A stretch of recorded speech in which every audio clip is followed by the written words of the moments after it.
Hello, this is Greg Smalley on Pod 366. I'm joined today, Pod 366, a Weird Movies podcast. I sometimes forget the subtitle. I'm joined today, as I often am, by co-host Giles Edwards. Hi, Greg. And our special guest today, the director of Kick Me, Gary Huggins. Hi. And Kick Me is going to be playing at the Panic Fest in Kansas City on April 19th. Is that correct? Correct. All right. And we have a lot of questions to ask about that movie. But first, as we normally do, we're going to go through the week's new releases quickly, which are not super notable, so we should be able to get through them fairly quickly. Let me see what we've got here. I don't think I shared the screen. Share screen.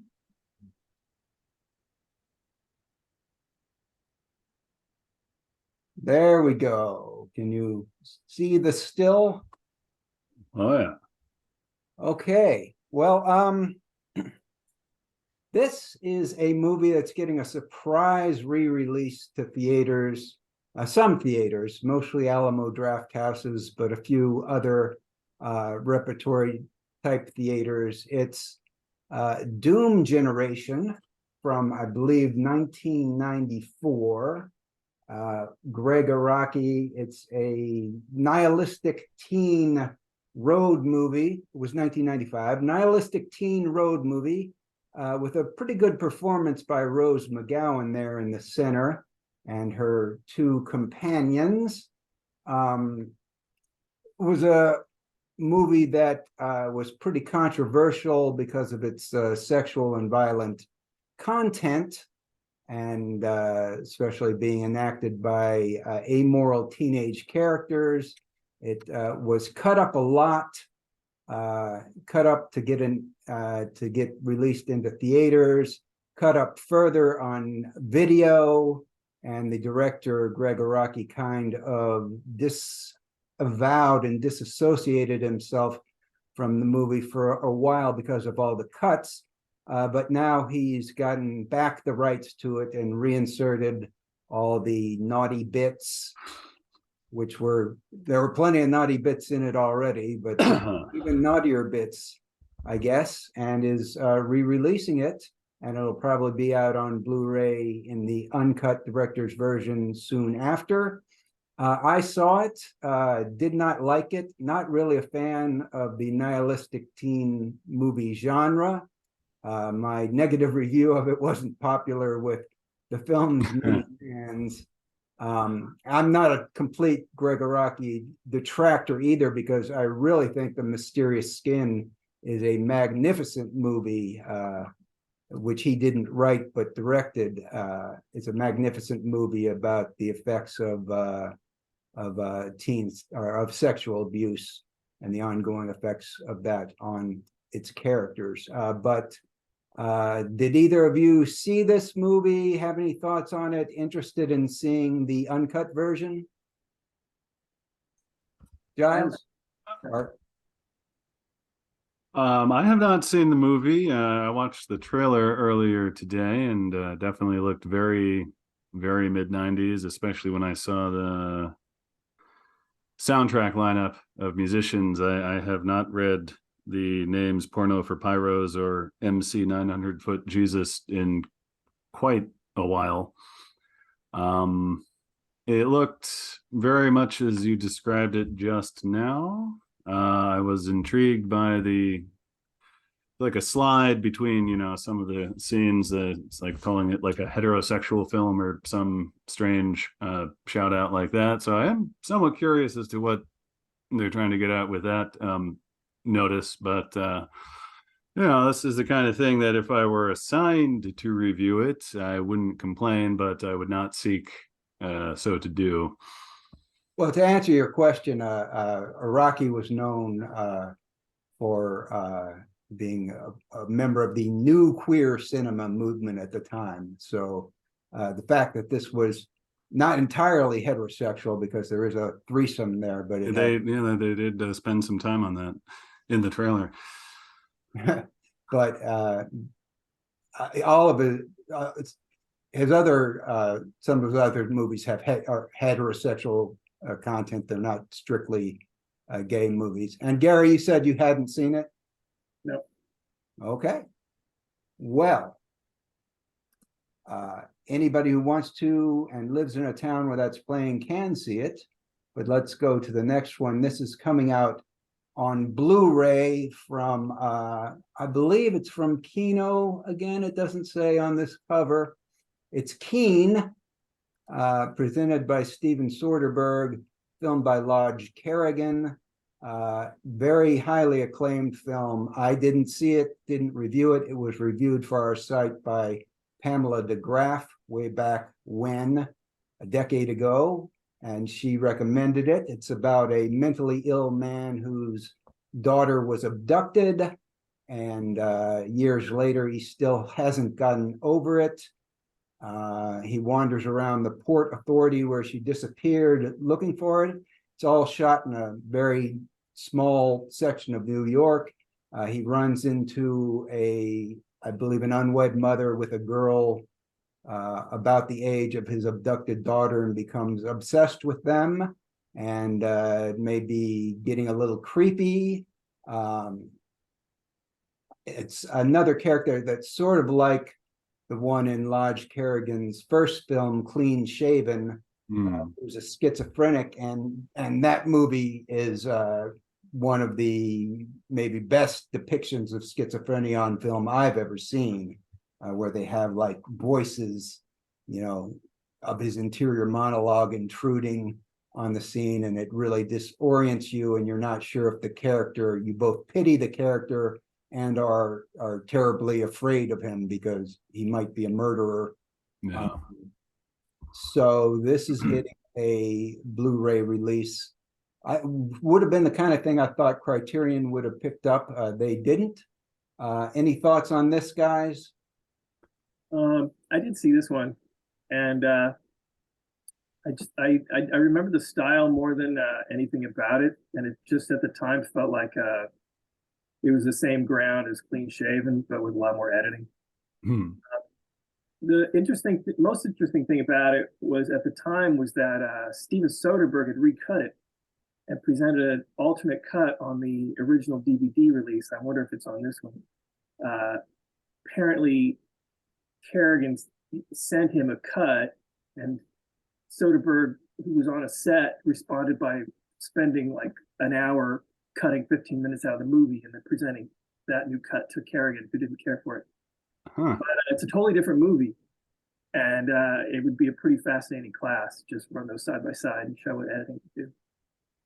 Now, that is something I did not know, and that's very interesting because they're calling it. Yeah, I should research that and check out and see which cut it is, or if it's both cuts. Because they're calling it a restoration, it may mean that they restored those scenes. That would be very interesting. Thank you for that tidbit. Yeah, the Soderbergh cut was just an alternate cut on the DVD. I'm sure this is Kerrigan's original cut. That's what stayed being released. Soderbergh's was just kind of a novelty. Be very nice to have both cuts for sure, though. Okay. A lot of movies. I don't know if you ever saw on his website. He recut 2001 and a whole bunch of other titles just for fun. That's what Soderbergh does for fun. Oh yeah, I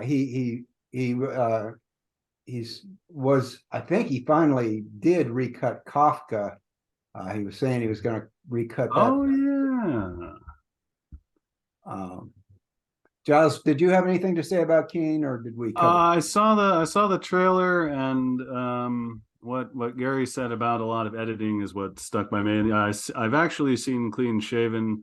I saw that probably within 3 or 4 years of it being released as early VHS rental in my memory, and I remember that being very good and catching a rather disorienting and menacing atmosphere whereas this kind of looked like an overt jab at my emotions, which at least from the trailer, I'm kind of reluctant to check it out, although considering this alternate cut with new cut, that is something I would enjoy. But quick looking up the Blu-ray now, it seems it is Kerrigan's version is what's available on this, with which I guess means you'll have to look a little further to check out what Soderbergh threw together. That DVD with Soderbergh's cut was available at Dollar General stores. People find one. Okay. I don't know who's interested in this one. I have not seen any Birdemic movies. I've seen cuts from them. I've seen clips from them. It was reviewed on our site originally by Alex Kittle, and she had a good time with it. When a bad movie is done, I don't want to say right, but when a bad movie is done wrong in the right way, it can be a tremendously fun time, and it can be a weird time too, for sure. And a lot of the imagery, just the stills you see from this one with the birds that are so badly done. The CGI is so badly done that it's both funny and weird at the same time. And the people swinging hangers, coat hangers at the birds to swat them away. It's something. But James Nguyen, after making Birdemic, made 2 more sequels. The third one just came out. It's on this set and also by itself. Guys, any thoughts on Birdemic? I don't like to begrudge fans of that kind of movie, and I'm happy that they'll now have what I'm guessing is a completed trilogy on. I'm sure it's 4K, since that's the way you go these days. You can get those animated GIF style birds in crystal clarity on your screen. So yeah, I watched the trailer for the trilogy, and I think I've seen enough, but there are others out there, and I will be glad that they're being catered to, because they are generally a disregarded audience when it comes to mainstream releases and the like, although a bit less so these days. I like Birdemic. I haven't seen the other 2. What I like most about Birdemic is it's not so much incompetence as almost seeming like a mental illness, and it's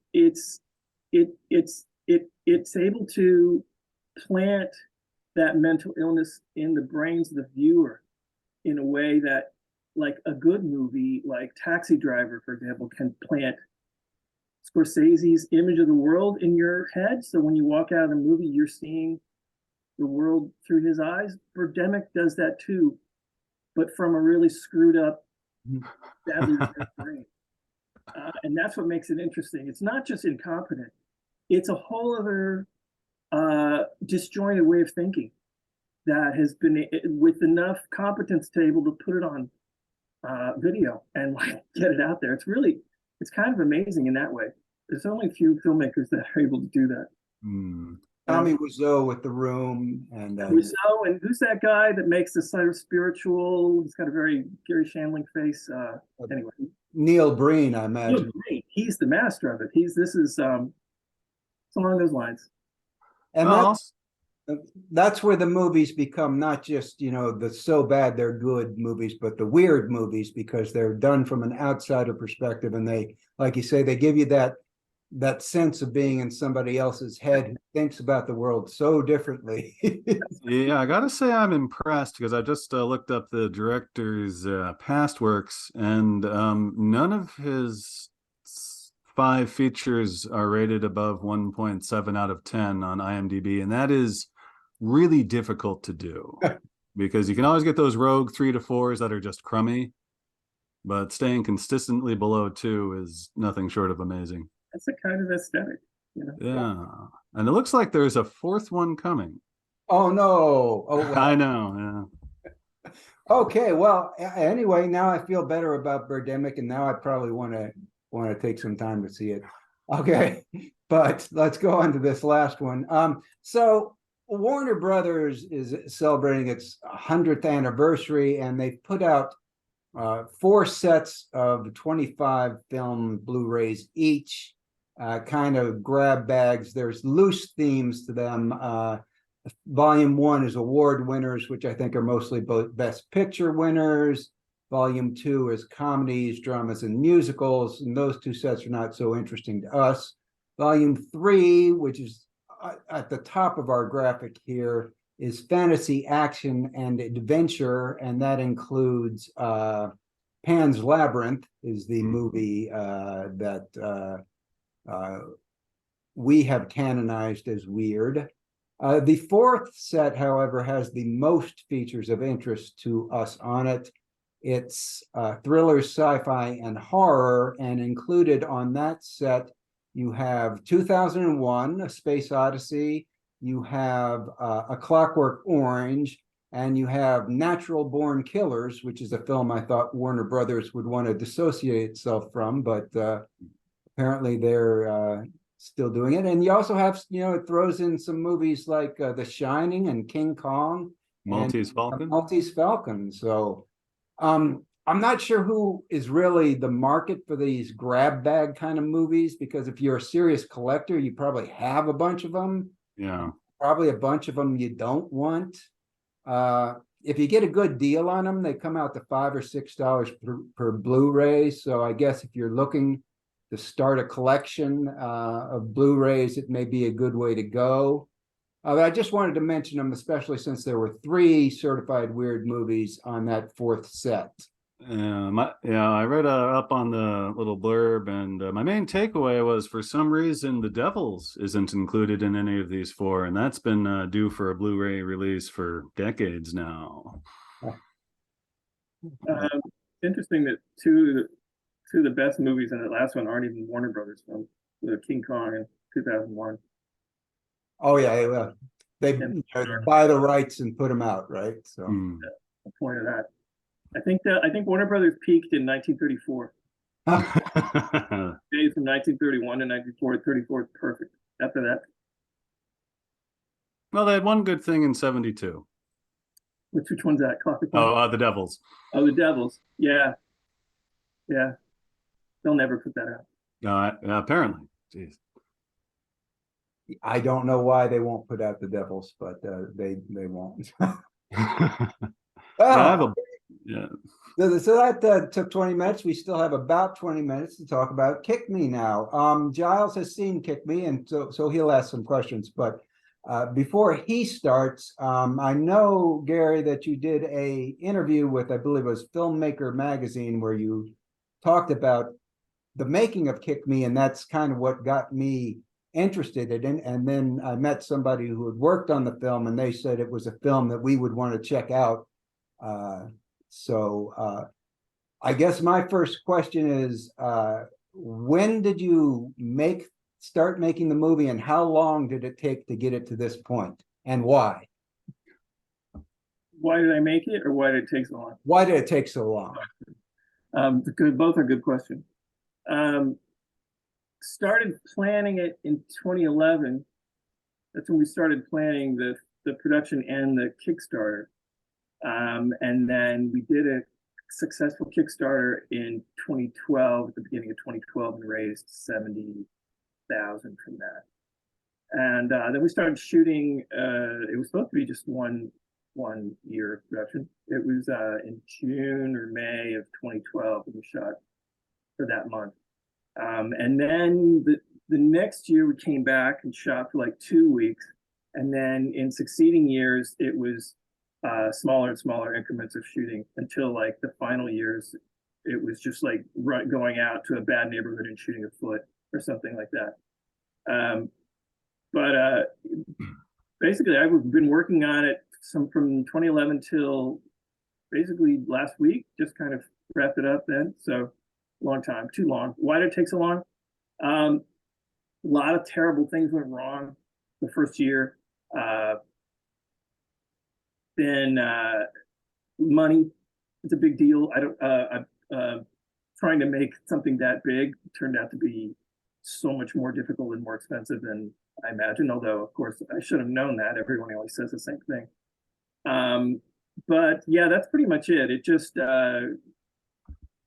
having to stop for long periods and make money and then come back to it and then stop and off and on, that sort of thing. Usual things that plague a little movie.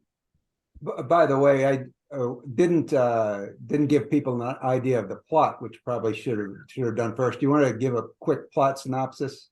Yeah. It's about a guy from Kansas City, Missouri, who gets trapped in Kansas City, Kansas at night with no pants. And he has to fight his way back home. Pretty much. All right. And I guess I'll turn it over to Giles, although I let me ask one more question. Was the movie After Hours on your mind when you? Oh, yeah. I wanted to make a movie as regional and parochial as After Hours. You know, After Hours is all based on having insider knowledge on, Soho and where you don't want to be at night in New York, and Kick Me's the same way, just as regional and parochial. But I wanted to make a kind of mythologize KCK and all this weirdness in the same way. Kind of lazy to do while in New York and LA. All right, Giles, ask some more specific questions since you've seen it. Yeah, I'll do my. Yeah, I left my notebook downstairs, but I think I can wing this. I'll start with the whole KCK versus KCM, just to lay. For those who are less familiar with that divide, do you think? I imagine you're from one side of that or the other. If you might want to expand on that to give some context here. Oh, sure. I'm from KCK. I live in KCMO. The divide is a river and a bridge, and but more than that, it's sort of a lot of mismanagement and the usual things that plagued little towns where malls were built that sucked all the commerce away, or highways were built that were a sluice gate for all the people that drive away. So it's kind of been hollowed out. There's a lot of immigrants that moved in and have rejuvenated the city, but and a lot of great people work there. Live there. A lot of people struggling as well. It's kind of like a mini Oakland or a place like that has a lot of really cool, great places and some streets you wouldn't want to venture into, but has a lot of life and vitality. Yeah, that's KCK. KCMO's, just another town. Got the Chiefs. It's okay. Place to live. And from what I've heard, KCMO is less colorful, perhaps to read as, also less dangerous. I had a friend. Well, they're both the same. They just, one has a bad reputation. In the movie, it's sort of played up as being like a metaphorical divide in this poor guy's brain or soul or something, but it's not quite as pronounced as the movie makes it out to be.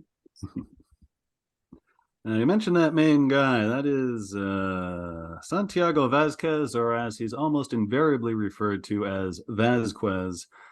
It's a very particular kind of character. It's an Hispanic American, middle-aged, high school guidance counselor, and that is an unlikely. I'll use the word hero somewhat loosely here. Was that individual, is Mr. Vasquez in real life somewhere out there or in your past, or was he a fabrication? He's Santiago Vasquez is the lead, and that's the name of the character as well. Yeah, I noticed. He's a kind of an amazing guy who's from Venezuela, immigrated here when he was 18 or 19, became a Kansas City, Kansas police officer, and was a beat cop, and then started working narcotics, and then started going undercover for KCK and also for DEA. And so when I met him, he was undercover. He had long stringy hair and a Fu Manchu mustache, and I was working at the KCK Public Library. I was the guy who ordered the videos, and so Santiago would come in and act really uncharacteristic for a drug dealer, which is what I thought he was. He would come in and say things like, "I'm looking for, you probably don't have it or I've never heard of it. The first film by Akira Kurosawa, Sangiru Shusata or whatever it's called." And I'd say, "Oh yeah, we have that." And he'd freak out, jump up and down. What? So I became his friend because I was getting these Japanese films for him, and we'd talk. And I thought, oh, I'm pretty cool. I have a friend who's a drug dealer who likes. And then he disappeared for a long time. When he came back to the library, he was wearing a policeman's uniform, his head was shaved, and I thought he was in costume. I made him show me his ID, his badge, to prove he was a cop. Turned out he'd been working with the DEA to bust this pipeline from Sinaloa to KCK, drug pipeline. And then when it happened, when it went down, the local newspaper reported like local boy makes good story, his picture in the paper, which he had to go in hiding.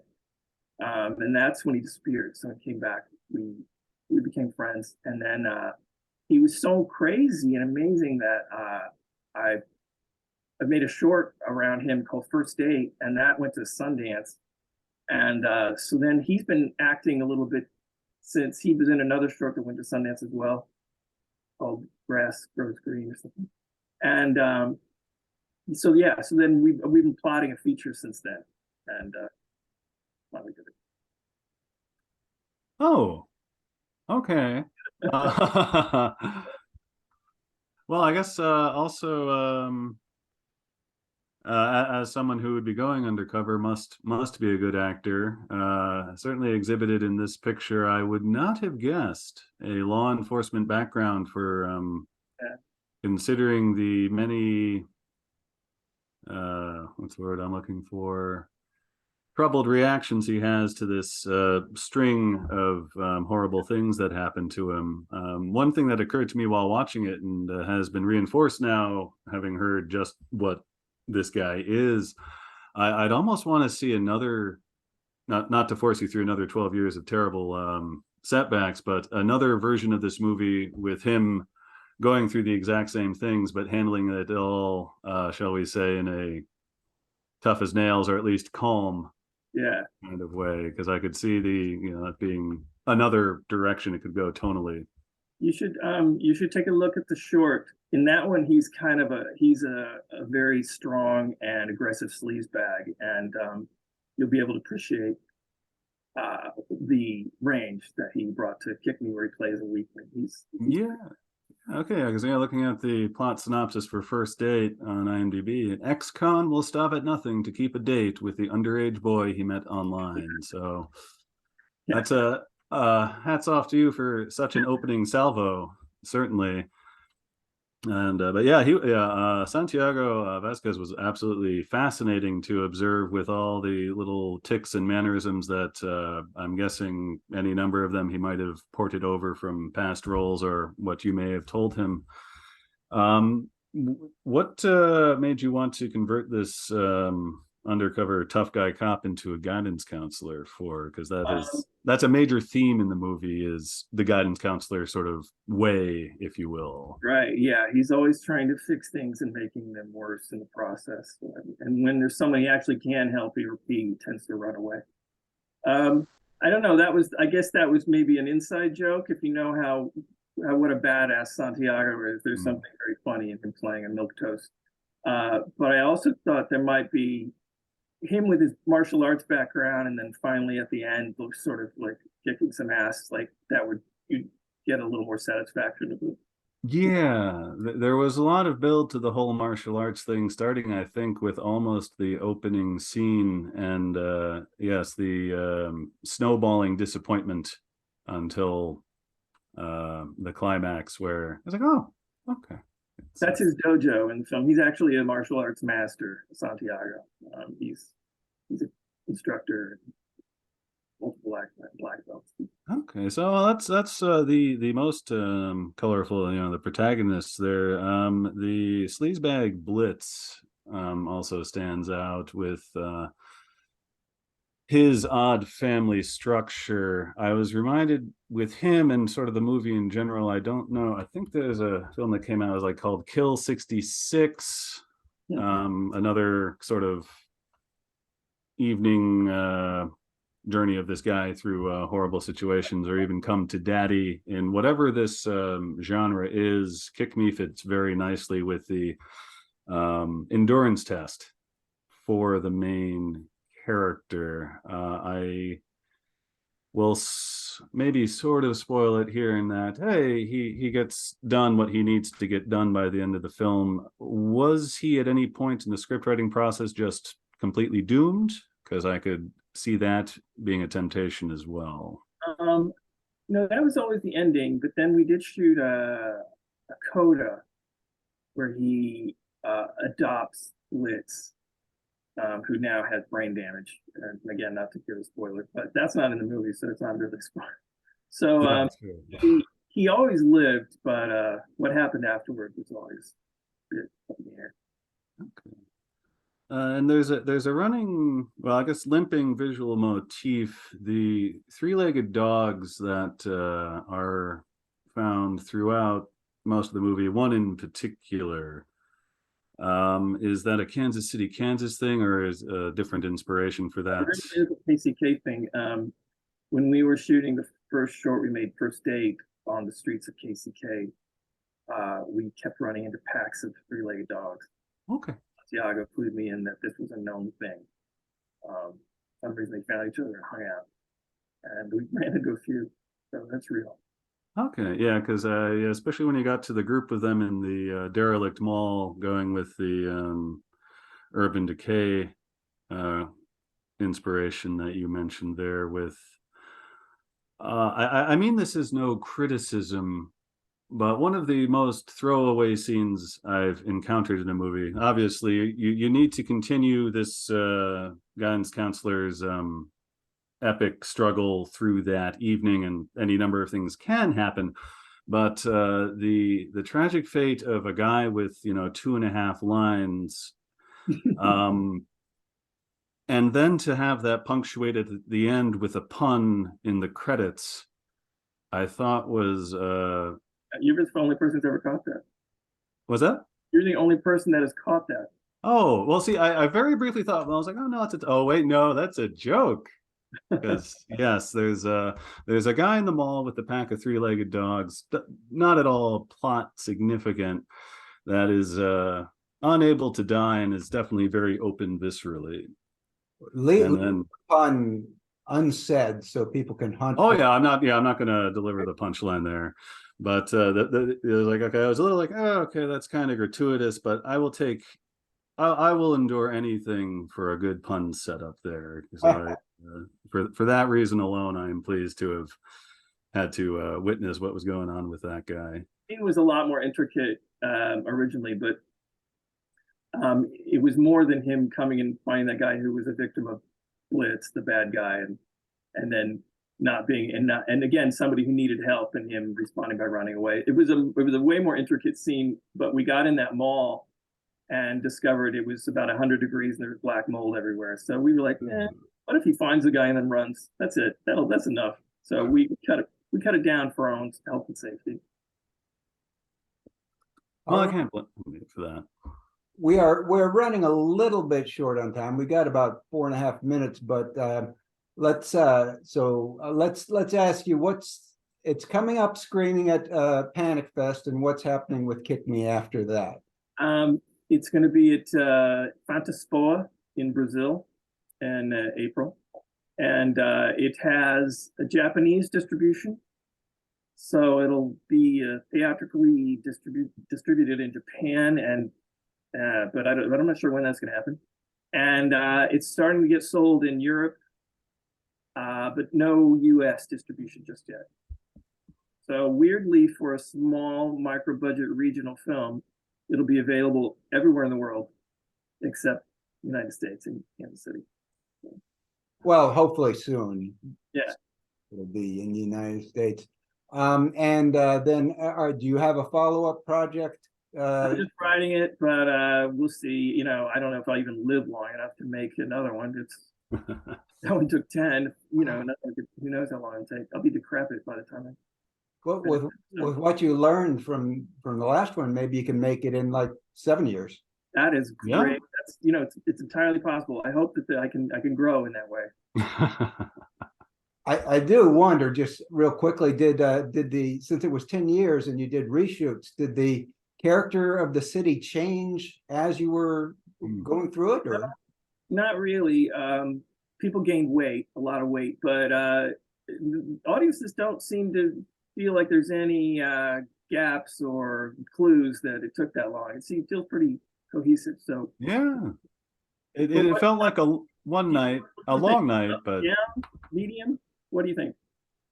I'd say medium to up. It is. I definitely know there's an audience. You're definitely from the festival you mentioned. That's going to be a good crowd. I know exactly the kind of movie that you're aiming for from this, and so yeah, I feel optimistic for you. Oh, So It's yeah, that- it's I'll take medium to up. yeah. Who is that audience? Medium to up. Oh, the audience, like the films I mentioned earlier, like the Come to Daddy crowd.